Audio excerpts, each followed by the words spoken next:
Big boss ಮನೆಯಲ್ಲಿ ಕಾವ್ಯ missing drama ಸಂಪೂರ್ಣ ಕಥೆ. ಬೆಳಗ್ಗಿನ ಸಮಯ. ಬೆಳಗ್ಗೆ ಬಿಗ್ ಬಾಸ್ ಮನೆಯಲ್ಲಿ ಎಲ್ಲರೂ ತಮ್ಮ ದಿನಚರಿಯನ್ನು ಪ್ರಾರಂಭಿಸಿದ್ರು.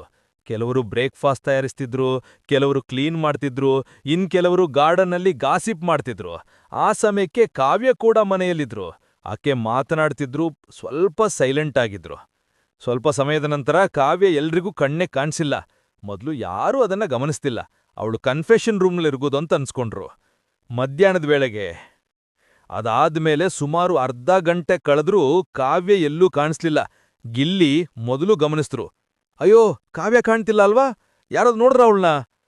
ಎಲ್ರೂ ಶಾಕ್ ಆಗಿ ಸುತ್ತಮುತ್ತ ನೋಡ್ತೊಡಗಿದ್ರು. ರಕ್ಷಿತಾ ಕೂಡ ಟೆನ್ಷನಿಂದ ಅವಳೆಲ್ಲೋದ್ಲು ಅಂತ ಕೇಳಿದ್ರು. ಹುಡುಕಾಟ ಪ್ರಾರಂಭ. ಗಿಲ್ಲಿ ಮತ್ತು ರಕ್ಷಿತಾ ಇಬ್ರೂ ಕಾವ್ಯಾನಿಗಾಗಿ ಹುಡುಕಾಟ ಪ್ರಾರಂಭಿಸಿದ್ರು. ಗಿಲ್ಲಿ ತುಂಬಾ ಸೀರಿಯಸ್ ಆಗಿ ಪ್ರತಿ ಕೋಣೆನೂ ಚೆಕ್ ಮಾಡಿದ್ರು.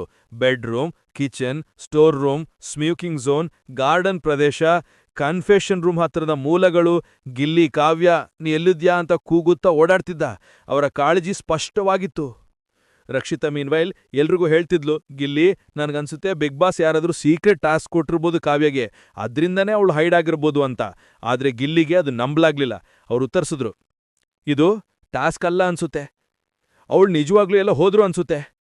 ವಾತಾವರಣ ತೀವ್ರವಾಗುತ್ತೆ. ಮನೆಯಲ್ಲಿ ಎಲ್ರೂ ಗಾಬರಿಯಾಗಿದ್ರು. ಸೂರಜ್, ದುರ್ವನ್, ಕಾಕ್ರೋಚ್ ಸುಧೀರ್ ಎಲ್ರೂ ಸೇರಿ ಕಾವ್ಯನಿಗಾಗಿ ಹುಡುಕಾಟ ಶುರು ಮಾಡಿದ್ರು. ಬಿಗ್ ಬಾಸ್ನ ವಾಯ್ಸ್ ಕೂಡ ಸೈಲೆಂಟ್ ಆಗಿತ್ತು. ಯಾರಿಗೂ ಯಾವುದೇ ಸೂಚನೆ ಇರಲಿಲ್ಲ. ಗಿಲ್ಲಿಯ ಮುಖದಲ್ಲಿ ಚಿಂತೆ ತುಂಬಿತ್ತು. ಅವರು ಲಿಟ್ರಲಿ ಕಣ್ಣೀರ್ ಬರುವ ಹಾಗೆ ಕಾವ್ಯನ ಹೆಸರನ್ನ ಕರಿತಿದ್ರು. ಇದನ್ನ ನೋಡಿದ ರಕ್ಷಿತಾ ಅವ್ರಿಗೆ ಪಾಪ ಅನ್ಸಿತ್ತು. ಅಚ್ಚರಿಕ್ಷಣ.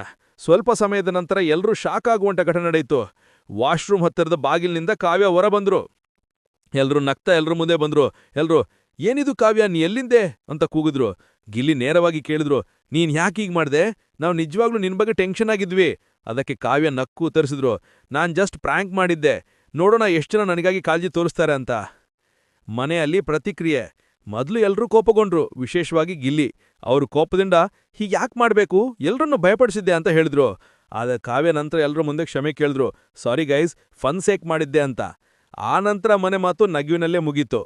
ಆದರೆ ಈ ಘಟನೆ ಕಾವ್ಯನ ಮೇಲೆ ಎಲ್ಲರ ದೃಷ್ಟಿ ಬದಲಾಯಿಸ್ತು. ಕೆಲವರಿಗೆ ಅವಳು ಮೋಜುಗಾರ್ತಿ ಅಂತ ಅನ್ಸುತ್ತೋ, ಇನ್ನು ಕೆಲವರಿಗೆ ಇದು ಗಮನ ಸೆಳೆಯುವ ಸ್ಟಂಟ್ ಅಂತ ಅನ್ಸುತ್ತೋ. ವಿಶ್ಲೇಷಣೆ. ಈ ಕಾವ್ಯ ಮಿಸ್ಸಿಂಗ್ ಸನ್ನಿವೇಶದಿಂದ ಎರಡು ವಿಷಯಗಳು ಸ್ಪಷ್ಟ. ಗಿಲ್ಲಿ ಮತ್ತು ರಕ್ಷಿತಾ ಇಬ್ಬರಿಗೂ ಕಾವ್ಯ ಬಗ್ಗೆ ನಿಜವಾದ ಕಾಳಜಿ ಇದೆ. ಕಾವ್ಯ ಕೆಲವೊಂದು ಸಮಯ ಗಮನ ಸೆಳೆಯಕ್ಕೆ ಹೀಗೆ ಟ್ರಿಕ್ಗಳನ್ನ ಬಳಸ್ತಾರೆ.